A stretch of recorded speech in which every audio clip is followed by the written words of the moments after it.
Good afternoon, everyone. This is the Doctor. It's another beautiful day out here in the Pacific Northwest. The sun is coming out, and we are enjoying just that little bit of sunshine right now.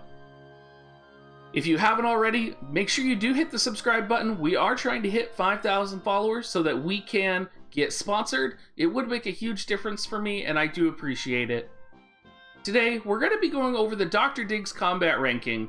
And what this is it's me going through all of the units currently in Global and building essentially a tier list for magical attackers, physical attackers, tanks, healers, and wild cards.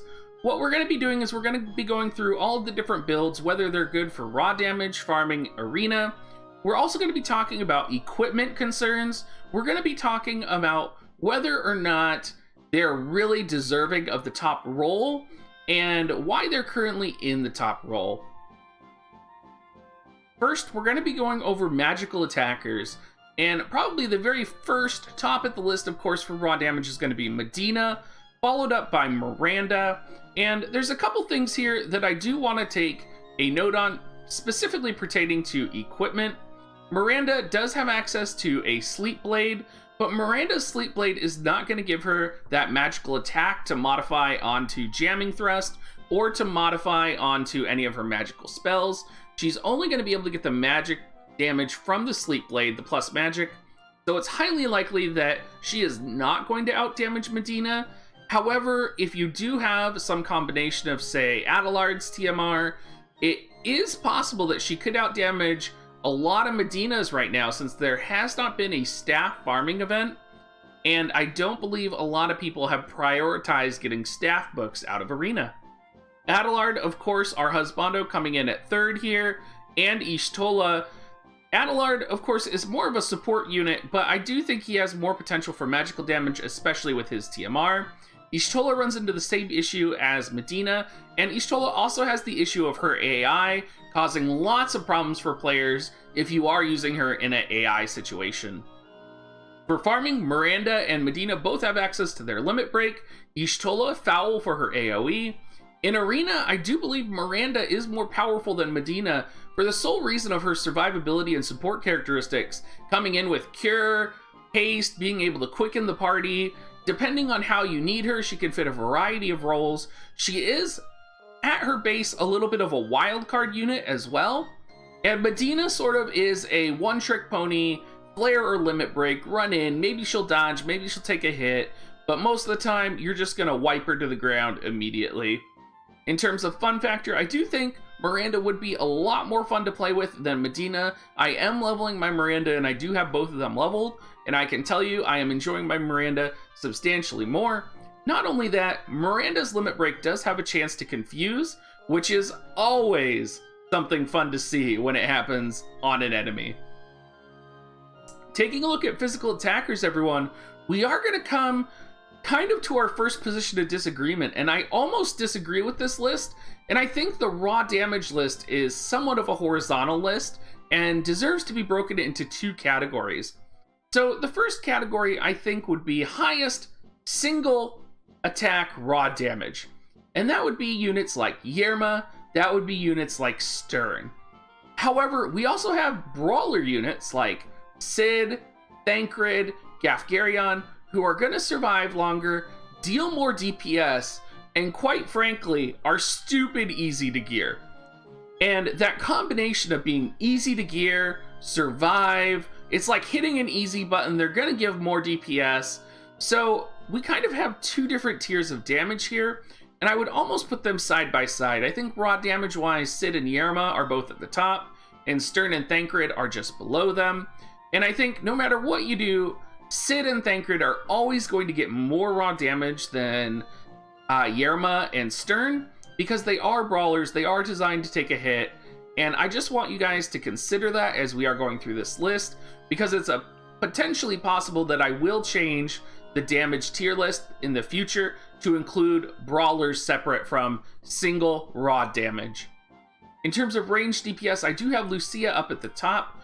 I put Ryryu as second high above Frederica because in my experience, Ryryu has been killing Frederica's in every single arena round in the new arena match because of his range +2 and because of his access to gunner abilities and status effects, I think his AI is just superior to Frederica's.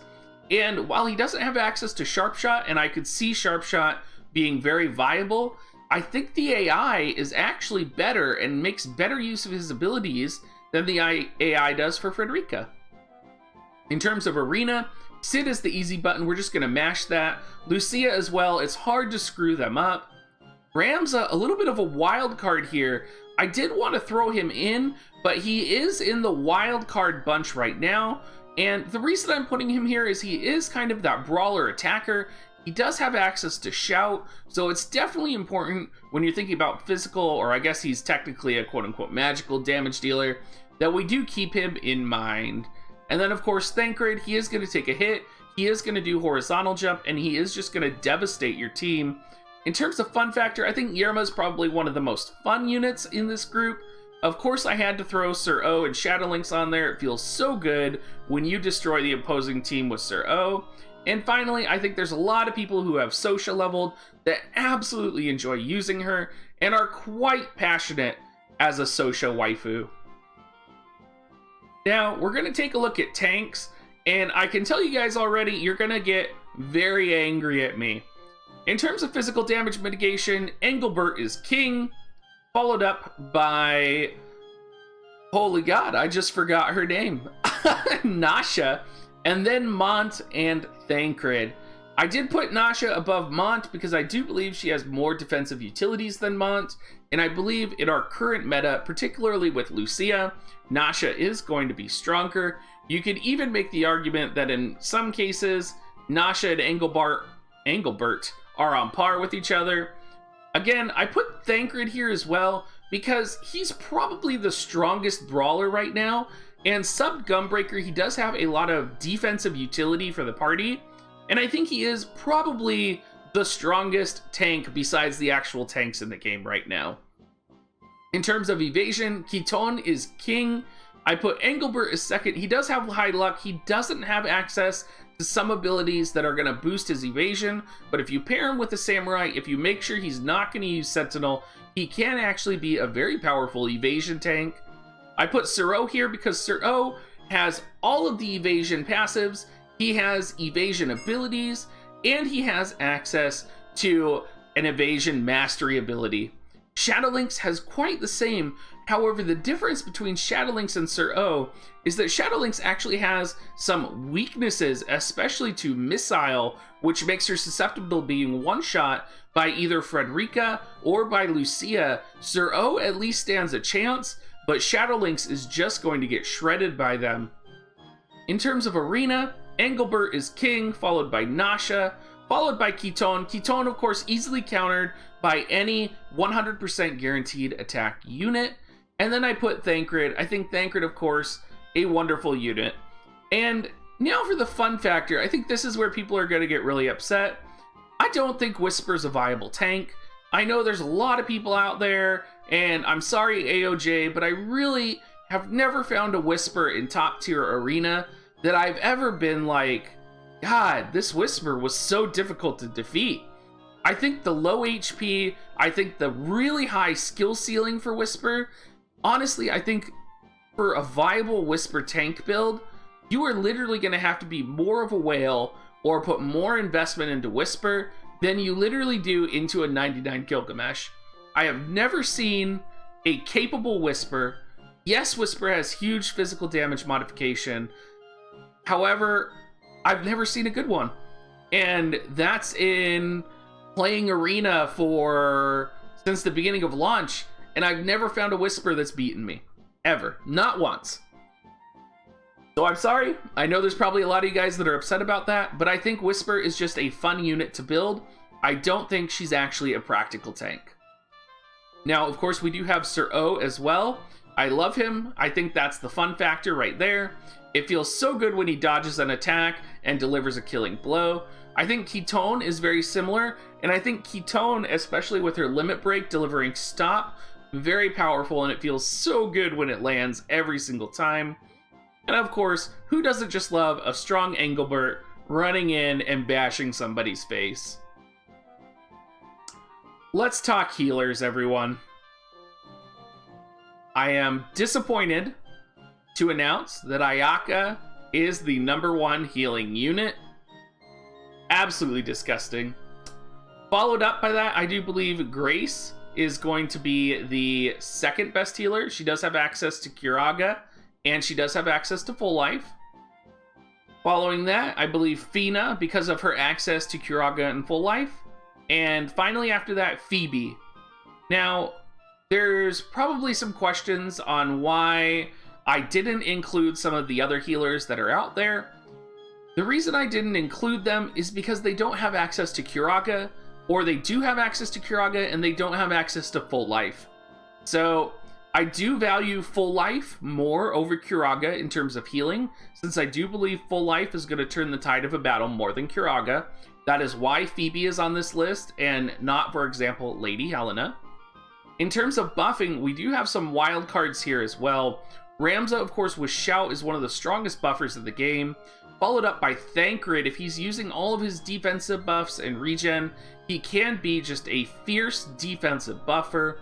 Followed up with Ayaka, and of course Miranda for haste and quick. The reason Miranda's on this list and she's not in sort of any of the other lists is she is that wildcard unit very similar to Ramza.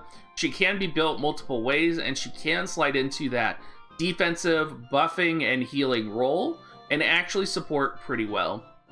In Arena, of course, Trash Yaka is going to be #1.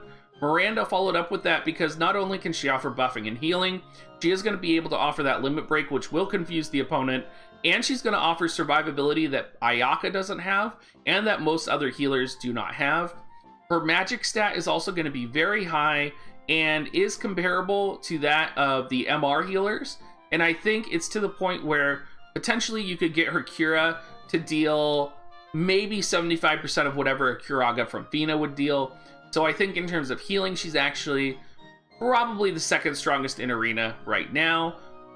Adelard, of course, very defensive. I think he would be a very support-heavy unit, and I think the reason he's good is because he offers a variety of buffs and healing in his kit. And then, of course, we have Grace, and she is going to be last on the list. Now, we do have Fina as the fun factor. I do think everyone wants to level Fina just so that you can get her bow that charms the opponent. We've already talked about Miranda and Adelard being fun. Let's talk about what's not fun, though. Ayaka. Ayaka is not a fun unit. Ayaka gets 0 points for fun factor. Finally, we do come to the wildcard units. And the 4 wildcard units here are going to be Ramza, Kiton, Miranda, not Medina, and Gilgamesh. Now, why do I feel like Ramza is a wild card? Because he fills both the brawler and supporter role, and is very dependent on the player's competence in building. There are many Ramzas out there that can be 2-shot killed. There are many Ramzas out there who have the wrong sub-jobs. There's many Ramzas out there who are just terrible. So you really have to know what you're doing. Similar with Miranda, Miranda can be offensive, defensive, healing, or buffing. You have to know what role she's going to fill and how she's going to affect and work together with the other units in your party. Ketone, if you're running bad companions, cards, or AI, your Ketone is going to get shredded. Your Ketone, as we call her on stream, is going to become a suicide Ketone. She's going to run up over the edge straight into my units, and she's just going to get one shot. Gilgamesh, while potentially the strongest raw damage DPS and DPS here, 9 out of 10 Gilgameshes are trash, easy targets. That 1 out of 10 that you just accept that you're getting fucked, there's a very high whale and skill ceiling. So that is the reason you are going to lose that battle. Alright everyone, we are at the end of our tier list video. I hope all of you guys did enjoy it. Do remember, if you are buying Visior, please do use my affiliate link, dig.gs/coins. It is the easiest way to support me, save 20% on your Visior, and I do get 10% of all the proceeds of your Amazon coins. Finally, please do drop that subscription for YouTube. Come hang out with us on Discord. Come check out my stream. I stream every night except for Mondays and Thursdays. And just come say hi. I love hearing from you guys, and I love just talking to you. So thank you so much, guys, and have a great rest of your day.